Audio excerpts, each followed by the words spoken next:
guys, what's up? This is Rico in my first review of Friday Night Smackdown here tonight, just 9 days before WrestleMania 28, in a once-in-a-lifetime match, end-of-an-era match. WWE and World Heavyweight Championship matches are heating up right here on Friday Night Smackdown.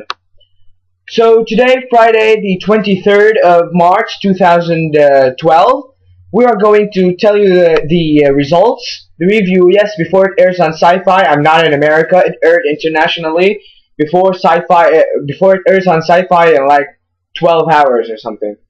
So let us begin. World Heavyweight Champion Daniel Bryan came out with his girlfriend AJ just to let AJ tell the WWE Universe how much he is a passionate kisser, a great lover, and whatever that garbage is.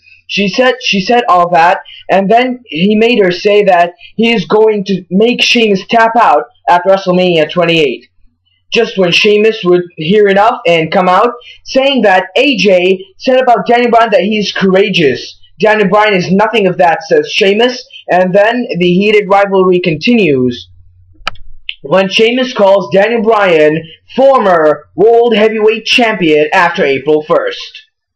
Of course, Sheamus and WWE Champion CM Punk will team against World Heavyweight Champion Daniel Bryan and The Miz in the main event. The first match of the night carried WrestleMania implications, in which Team Johnny member Mark Henry went against Team Teddy member R-Truth. Mark Henry squashed R-Truth with the world's strongest slam to get the win in a very short match. Then they would announce the next inductee into the WWE Hall of Fame. It would be none other than the 505 pounds, the late Yokozuna. Zack Ryder would go to Teddy Long's office to request him being in Team Teddy, when Teddy is not convinced about the situation with Eve, and he thinks that Zack Ryder will be a distraction for his team. So Zack Ryder brings in Hornswoggle as a mascot, carrying a flag of Teddy's face on the flag. Then Teddy said he is also not convinced, so Ryder brings in the Great Khali dressed in Ryder's t-shirt. And then Teddy Long is convinced and says both Zack Ryder and the Great Khali will be on Team Teddy at WrestleMania 28. AJ comes back with Daniel Bryan to compete in Divas action against Brie Bella. This is a storyline that has been making up from last week till now. AJ got the win in a like 10-minute match after Daniel Bryan and Nikki Bella tried to distract the referee. AJ got the win, and then Brie Bella and Nikki announced that they are rooting for different teams at WrestleMania. Apparently Nikki was rooting for Team Teddy and Brie was rooting for Team Johnny. Zack Ryder came out again to face Jack Swagger in an also Team Teddy versus Team Johnny match. Zack Ryder got the win after a Rough Rider after a distraction from Vicky Guerrero and Hornswoggle. Then came the match between The Big Show and Kane, two monsters that already faced this past Monday on Raw. They faced again, but the match ended in a disqualification when Cody Rhodes would come and assault The Big Show from behind and then run away through the crowd. Big Show would try to run after him, but he couldn't.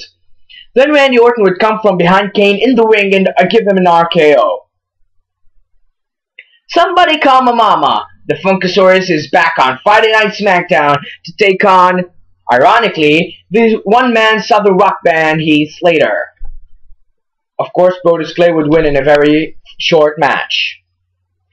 Then the Great Khali would come in another Team Johnny member versus Team Teddy member to defeat Dolph Ziggler by countout when John Laurinaitis and Teddy Long, along with Christian, came down to the ring and tried to screw the referee one more time. They would have enough of it. It ended like Dolph Ziggler caught Khali in the sleeper hold, and then John Laurinaitis rang the bell without Khali even submitting, declaring Dolph Ziggler the winner by submission. Then Teddy Long would say Dolph Ziggler must enter the ring in 10 seconds or he will lose the match. Dolph Ziggler fails to enter the ring because he is so afraid of Khali, and Khali wins. And in the main event of the evening, I mentioned this before, WWE Champion CM Punk and the Great White Sheamus defeated the team of Daniel Bryan, the World Heavyweight Champion, and The Miz, with Sheamus giving The Miz a boat kick to hell. You guessed it. Some nice cowardly antics from Bryan towards Sheamus as well during the match happened. You see, Daniel Bryan ran away from Sheamus, leading to that boat kick to The Miz. Then CM Punk and Sheamus celebrated. I understand that after the show we had a John Cena versus Kane in a steel cage match in the post match or post show match. Yes, whatever. All right, thank you for listening. Stay tuned for my review of WrestleMania 28 on April 2nd, 2012. Thank you and bye bye.